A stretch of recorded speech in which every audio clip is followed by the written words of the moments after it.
पुण्याजवळच्या पुरंदर इथं विमानतळाचा प्रस्ताव आहे आणि या विमानतळासाठी सध्या भूसंपादन सुरू असून अनेक शेतकऱ्यांनी विमानतळासाठी जमीन द्यायला नकार दिलाय। प्रकल्पग्रस्त शेतकऱ्यांनी राष्ट्रवादी काँग्रेसचे नेते शरद पवार यांची भेट घेत त्यांचं गाऱ्हाणं मांडलंय। प्रकल्पग्रस्त शेतकऱ्यांना काय आणि कशी मदत करता येऊ शकेल यासाठी मुख्यमंत्री आणि पालकमंत्र्यांसोबत आपण बैठक घेऊ असं शरद पवारांनी सांगितलेलं आहे।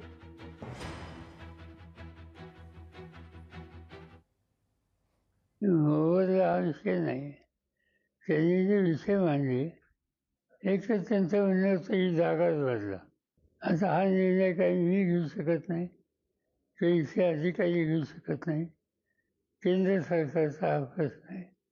विमानतळ कुठं काढायचा हा निर्णय शेवटी केंद्र सरकार घेईल।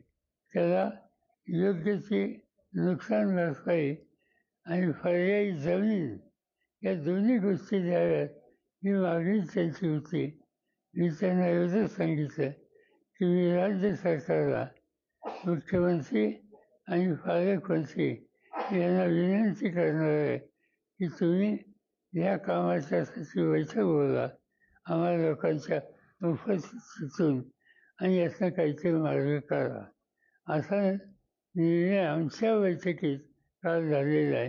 दिवाळी संपल्यावर मी मुख्यमंत्र्यांची वेळ घेईन आणि ते सांगतील त्यावेळेला याच्या चर्चा राहील।